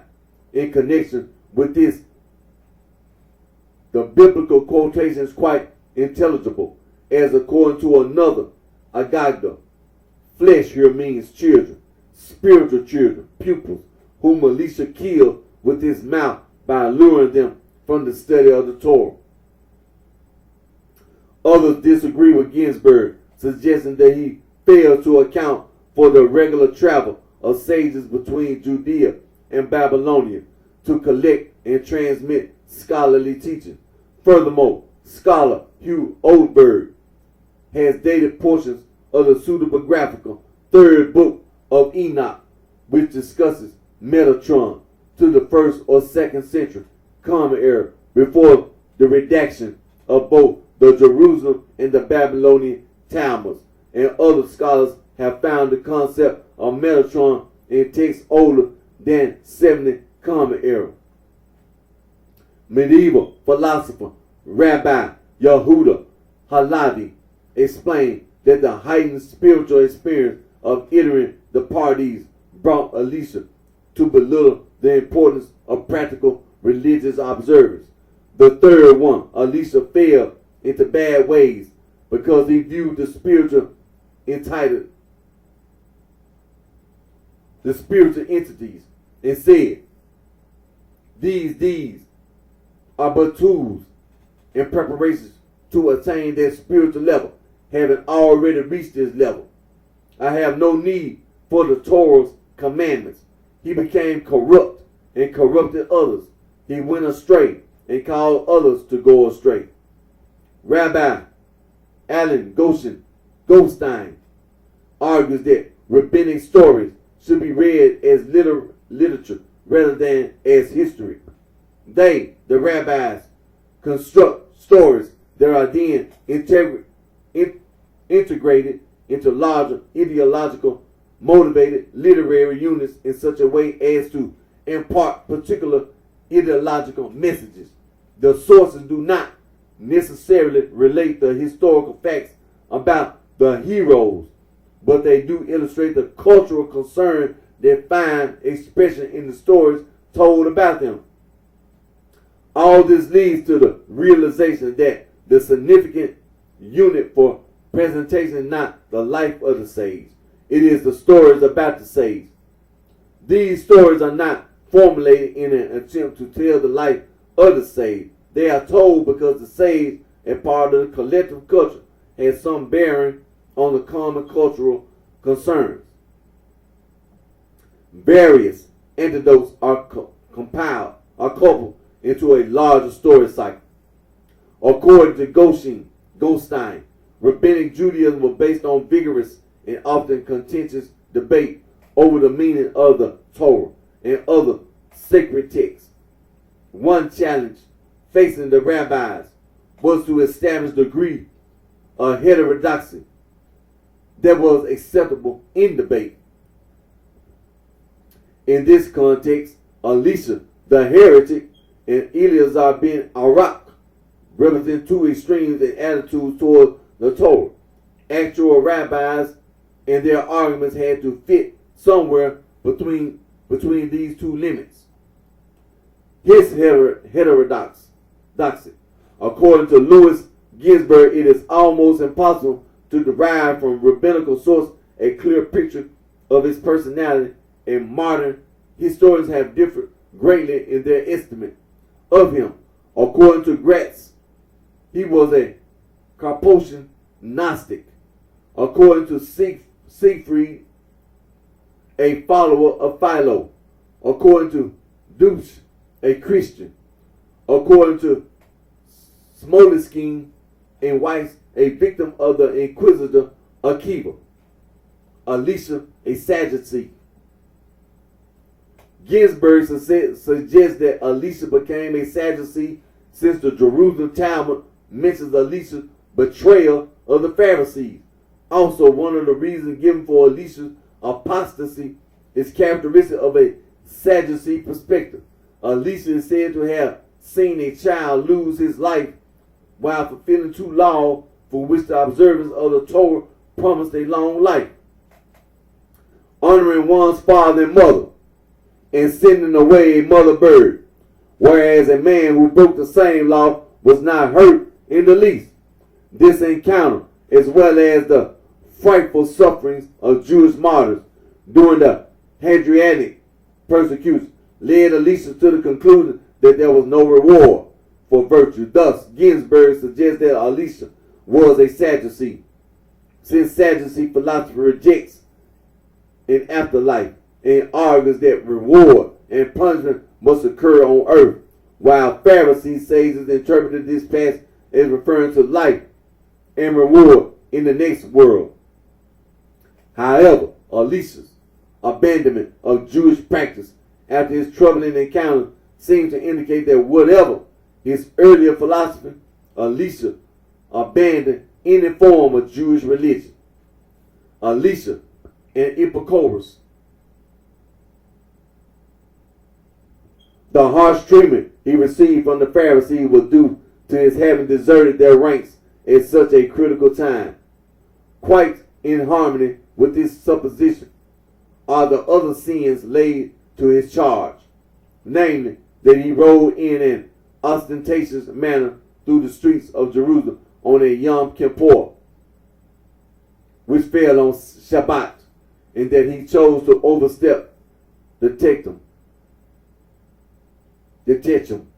Both the Jerusalem and the Babylonian Talmuds agree here and cite this as proof that Elisha turned from Phariseeism to heresy. It was just such non-observance of law that excited the anger of Akiva. Ginsburg writes that the mention of the Holy of Holies in this passage is not an anachronism, as Gratz thinks, for while it is true that Eleazar and Joshua were present at the Geonim par excellence at Elisha's circumcision, which must therefore have occurred after the death of Johanan ben Zakkai. It is also true that the Holy of Holies is likewise mentioned in connection with Rabbi Akiva. Indeed, the use of this expression is due to the fact that the rabbis held holiness to be inherent in the place, not in the building. The same passage from the Jerusalem Talmud refers to Elisha as being alive when his pupil, Rabbi Meir, had become a renowned teacher. According to the above assumption, he must have reached his 70th year at that time. Of all Elisha's colleagues, he alone, perhaps in the hope of reclaiming him for Judaism, continued to associate with him and discuss with him scientific subjects, not heeding the remonstrances of some pious rabbis who regarded this associated with some suspicion. Miles' attachment for Elisha was so great that on the death of the latter, he is said to have spread his mantle over his friend's grave. Thereupon, according to a legend, a pillar of smoke arose from it, and Miles, paraphrasing Ruth 3:13, exclaimed, "Rest here in the night, in the dawn of happiness. The God of mercy will deliver thee. If not, I will be thy redeemer." The same Agadah adds that at the death of Miles, smoke ceased to issue from Elisha's grave.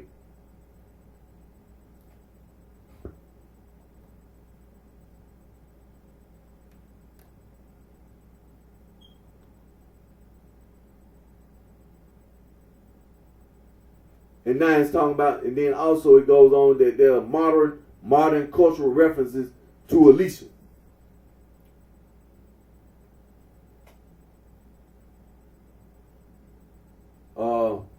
I just briefly mentioned, like Jacob Gordon's play Elisha Ben Abuya, that was in 1906. And then there was Milton Steinberg's novel, As a Driven Leaf. Conservative Rabbi Milton Steinberg fictionalized the life of Elisha Ben Abuya in his controversial 1939 novel, As a Driven Leaf.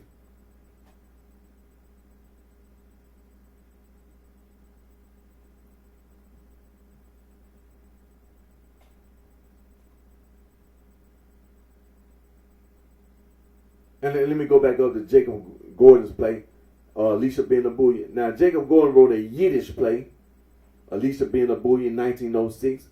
It was performed unsuccessfully in New York City during Gordon's lifetime and more successfully in numerous productions after his death. The title role was written by Jacob Adler, the only actor ever to play it. And then in 1911 production after Gordon's death, The Fallen Woman, Beata, was played by Adler's wife, Sarah. Ben Abuya's faithful friend, Toivyi Avioni, was played by Sigmund Godulesco, and his daughter, who in the play runs away with a Roman soldier, by the Adler's daughter, Frances. In some of the last performances of the play, toward the end of Jacob Adler's career, the daughter was played by Frances Younger, and eventually more famous sister, Stella.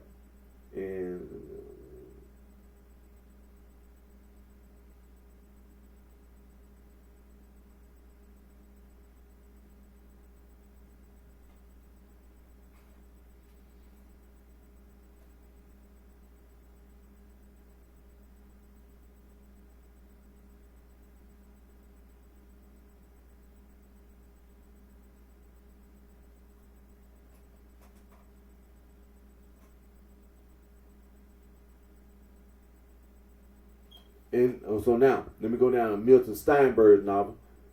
And again, it says conservative Rabbi Milton Steinberg fictionalized the life of Elisha Ben Abuya in his controversial 1939 novel, As a Driven Leaf.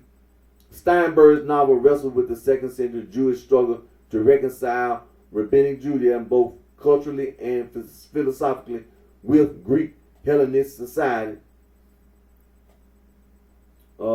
In Elisha's struggle, Steinberg speculates about questions and events that may have driven such a man to apostasy and addresses questions of Jewish self-determination in the Roman Empire, the Bar Kokhba revolt, 132 to 135, and above all, the interdependence of reason and faith.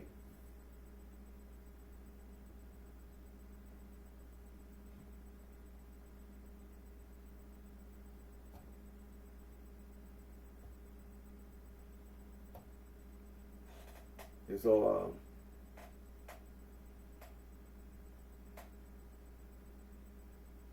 and let me scroll down. Shimon Ballard's novel, Outcast. Iraq, Israeli author Shimon Ballard's novel, Outcast, published in English in 2007, features an Elisha-like character. Outcast is narrated by Harun Susan, a Jewish convert to Islam And for Iraq, he left Judaism, embraced Islam, and fought Zionism as the non-pariah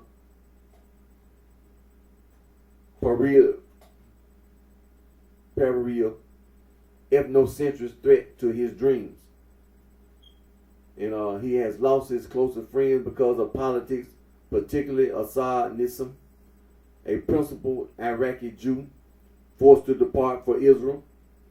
And despite everything Susan believed and has done, however, what he was is not forgotten, and he feels an outcast not merely from the Jews in the West, but within his homeland. Based on a historical figure, Ahmad Nissim, Susan's work ended up being used as anti-Jewish propaganda during the era of Saddam Hussein. Commenting on the use of Susan's writing on Judaism by propagandists, his friend Assad Nissim likens him to Elisha bin Abuya, or the one they called Ahir, the outcast. In Hebrew, the title of the book is, which means, and he is an other, and he is a different one. And then also in Edward M. Erdalak's series, Merkaba Rider, Alicia is revealed to be the main antagonist of the series, a mystic driven mad by the sight of the outer god Azathoth during his exploration of the seven heavens. His cutting of the rod is a literal severance of the astral tether anchoring his soul to his own body. And then there's another one reference to this Alicia. In Tal M. Klein's novel, The Punch Escrow, the story of Alicia's transformation into Ahir is contrasted with the story of Job as an allegory for how the protagonist should bear with his current circumstance. A parallel is also drawn between his occupation of training artificially intelligent software agents and how asking difficult questions lead to Alicia's exile. So, like I said, when it come down to Rabbi Akiva and all the rabbis, see, during this period of time, the first century and second century, this Gnostic, this Jewish Gnostic stuff, this foolishness was growing. And we hear about what the Catholic Church was doing, was to refute Gnosticism, prove that Gnosticism was a heresy. But also to the Jews, the leaders of Judaism, we can see that it was also a heresy. Rabbi Akiva, as well as the other rabbis, when they found out, when they had knowledge of a person or persons committing heresy, being an apostate, they responded. They kicked you out. And here's an example. Elisha bin Abuya. This man was a rabbi. A rabbi. Was a rabbi and Jewish religious authority. Born in Jerusalem sometime before. He was born before 70 Common Era. After he adopted a worldview considered heretical by his fellow Tanaim. The rabbis of the Talmud refrained from relating teachings in his name and referred to him as the other one, Acher. In the writings of the Geonim, this name appears as Acher backwards because Elisha was considered to have turned backwards by embracing heresy.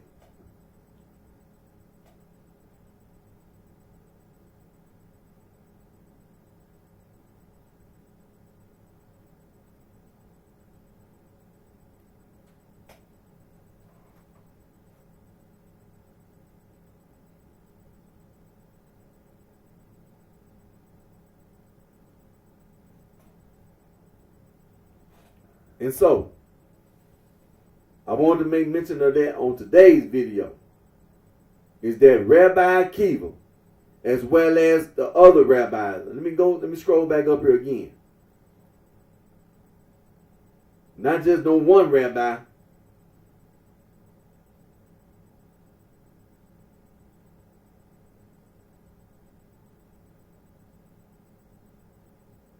But many rabbis. Rabbis who were very well respected among each other, who studied the Talmud every day. You understand? They did not tolerate heresy.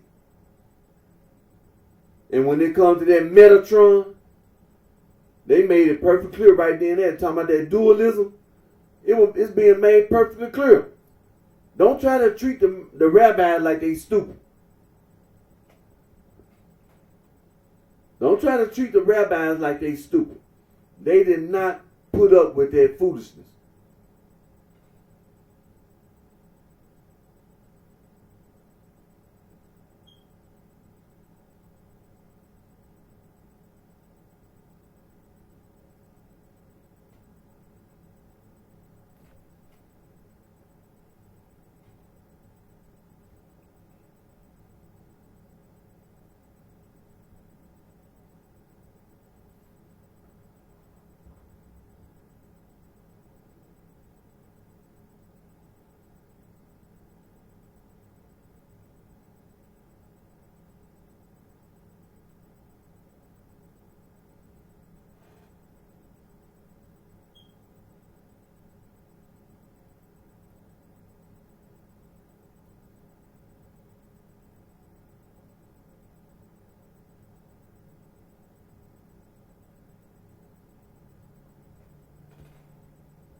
And so, like I said,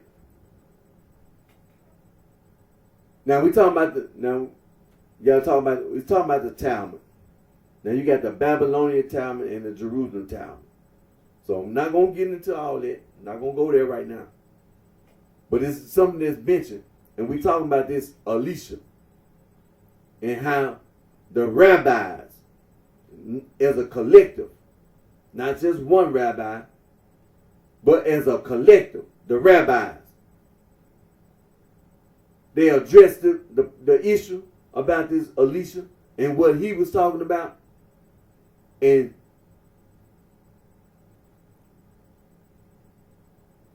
he a heretic.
So like I was reading that Babylonian Talmud, and then the Jerusalem, Talmud.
And so this Elisha is a heretic. And that was what he was a heretic about. That Gnostic stupid, that foolishness.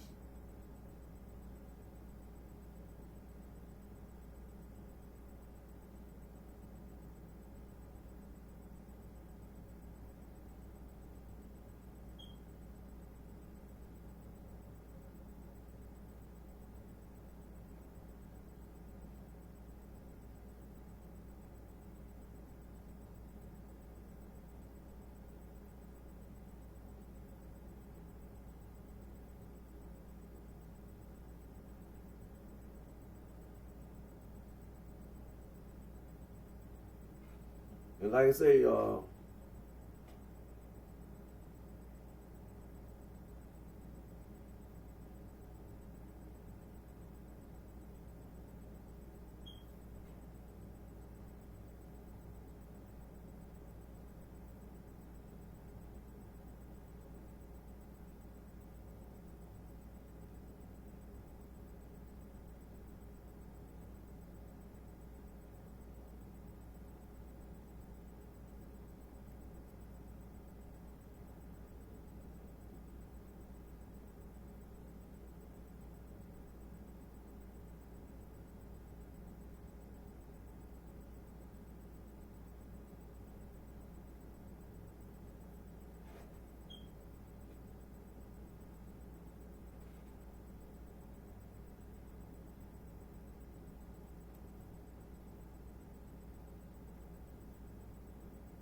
And so, like I said,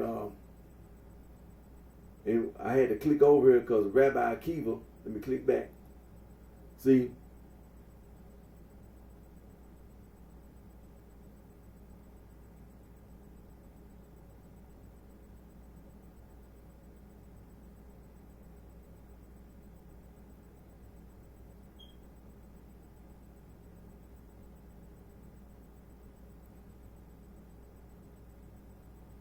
we was talking about Elisha and Epikoros.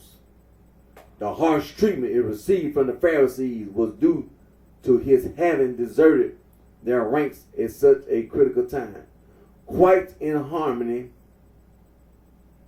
with this supposition are the other sins laid to his charge, namely that he rode in an ostentatious manner through the streets of Jerusalem on a Yom Kippur, which fell on Shabbat, and that he chose to overstep the teaching.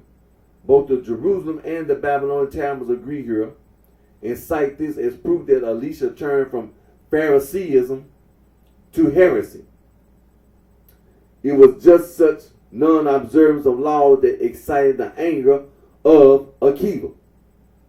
Ginsburg writes that the mention of the Holy of Holies in this passage is not an anachronism, as Gratz thinks, for while it is true that Eliezer, and Joshua were present as the Geonim par excellence at Elisha's circumcision, which must therefore have occurred after the death of Johanan ben Zakkai. It is also true that the Holy of Holies is likewise mentioned in connection with Rabbi Akiva. Indeed, the use of this expression is due to the fact that the rabbis held holiness to be inherent in the place, not in the building. The same passage from the Jerusalem Talmud referred to Elisha as being alive when his pupil Rabbi Meir had become a renowned teacher. According to the above assumption, he must have reached his 70th year at that time. Of all Elisha's colleagues, he alone, perhaps in the hope of reclaiming him for Judaism, continued to associate with him and discuss with him scientific subjects, not heeding the remonstrances of some pious rabbis who regarded this association with some suspicion. Meir's attachment for Elisha was so great that on the death of the latter, he is said to have spread his mantle over his friend's grave. Thereupon, according to a legend, a pillar of smoke arose from it, and Meir, paraphrasing Ruth 3:13, exclaimed, "Rest here in the night. In the dawn of happiness, the God of mercy will deliver thee. If not, I will be thy redeemer." The same Agagda as that at the death of Meir, smoke ceased to issue from Elisha's grave. Now let me click over here to heresy.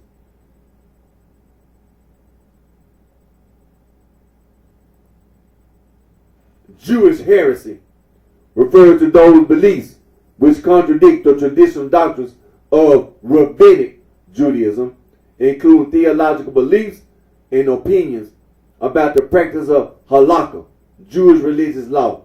Jewish tradition contains a range of statements about heretics, including laws for how to deal with them in a communal context and statements about the divine punishment they are expected to receive. Rabbinic definition of heresy. Talmudic error.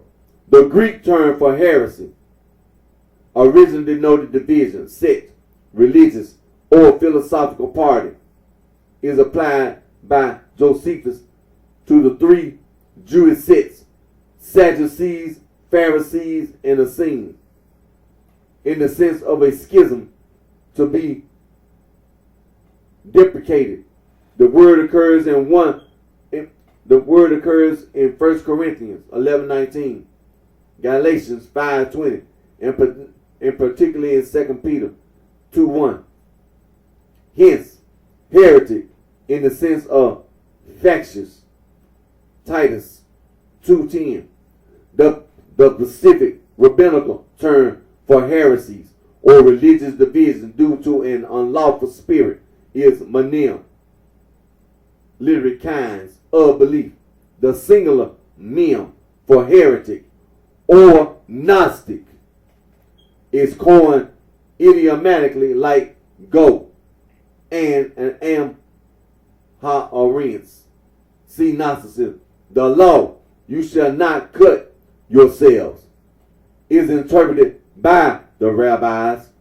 You should not form divisions, but shall form one bond. After Amos 9:16. Besides the term men for heretic, the Talmud uses the words hisonim, outsiders, epicoros, and kofar Torah, or kofar ba ikar, he who denies the fundamentals of faith. Also, porish ma zibo, he who deviates from the customs of the community.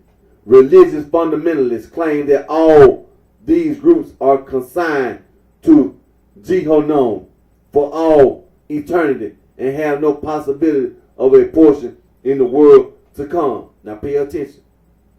The Mishnah in Sanhedrin 10:1 says the following: have no share in the world to come. One who says there is no resurrection of the dead derived from the Torah, and one who says the Torah did not originate from heaven, and an epicoros. Rabbi Akiva says also one who reads external literature. Hebrew. Okay. This is explained as books of heretics.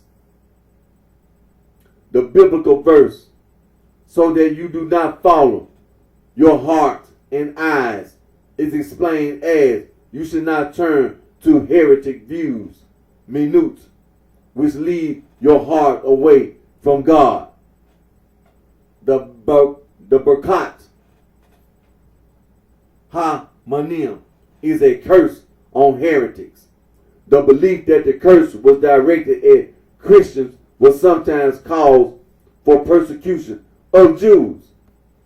Modern scholarship has generally evaluated that the Berkat Ha-Manim probably did originally include Jewish Christians before Christianity became markedly a Gentile and, in the eyes of the rabbinic sages, idolatrous religion.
Now, and also, on the same page, they got a list of Jews accused of heresy. And the person whose name is mentioned, one of the persons whose name is mentioned here is Elisha ben Abuya, heretical Talmudic sage.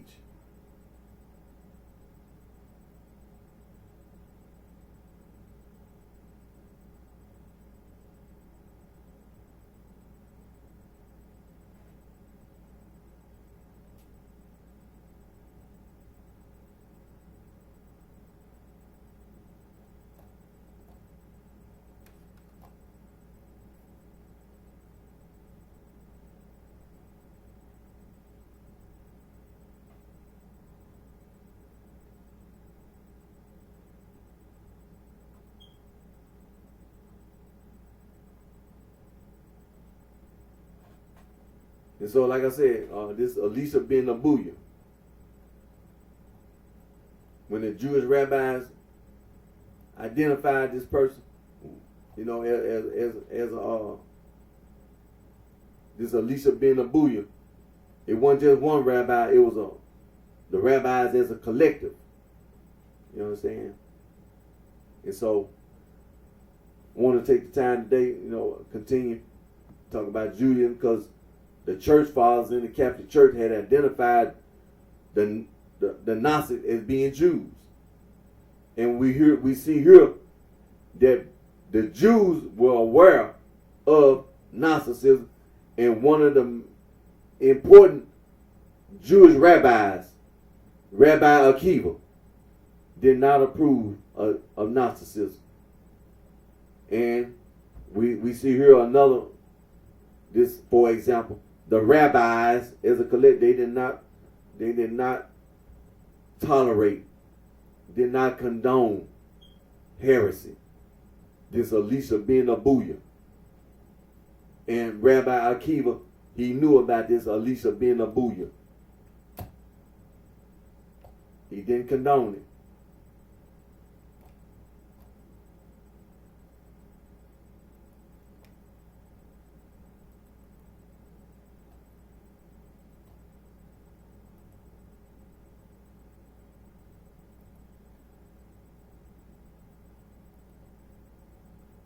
And so that was the rabbi, when we were reading about what's the definition of a heresy, and when you talking about, you know, like trying to start these factions and all this, that's what they called you, a Gnostic. That's what heresy was. That was one of the definitions of a heresy, was Gnostic. That's what the rabbi would call you. You know, that's what they would call you, a Gnostic.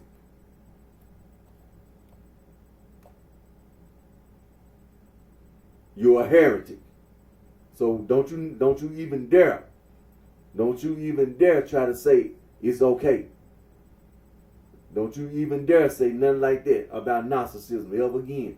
Because to the Jews, no, it ain't right. Gnostic ain't right. I just read it when we were talking about heresy. And when I make my next video, we'll go back over. But you ain't finna never get away with that. Never. And it ain't what I said. It ain't what Eric said. It's what the Jewish rabbis said.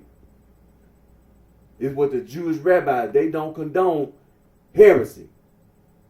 And in the definition of heresy, when you say mem, that's what they were telling you. You are Gnostic. And the rabbis, they don't tolerate it. They don't condone Gnostic. You're a heretic. So the Catholic Church was right. It was right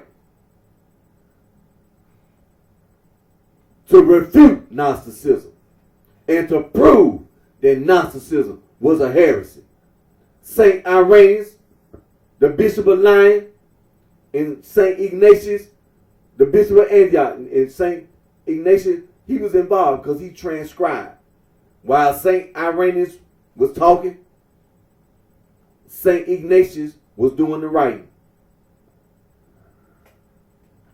transcribing.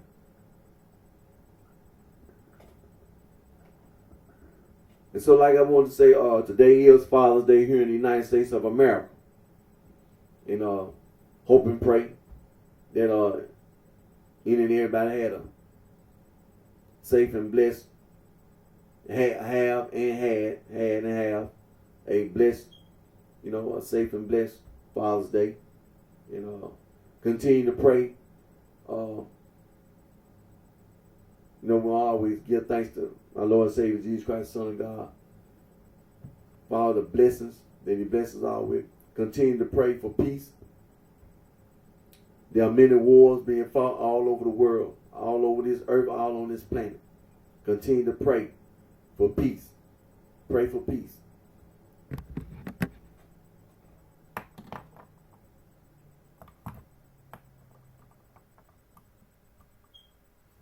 And until my next video, I'm going to go ahead and end today's video. And again, my name is Eric D. Johnson, also known as BrightShine. I'm right here in the city of Memphis, in the county of Shelby State, Tennessee. Thank all my fans, my support for your continued encouragement support. And until next time, take care of yourself. Wish each and every one of you very best.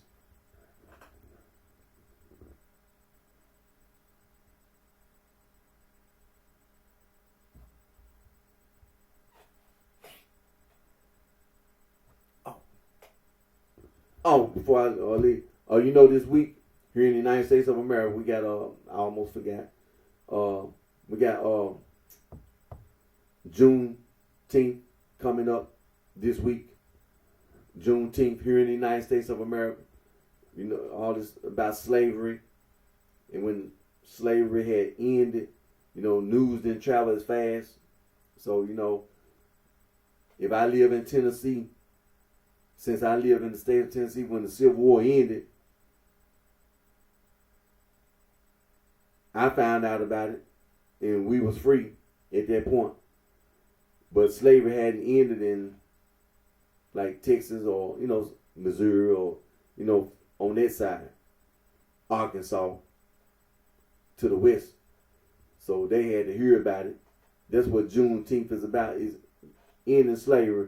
It's just everybody didn't find out about slavery ending at the same time. Slavery, in Washington, D.C.,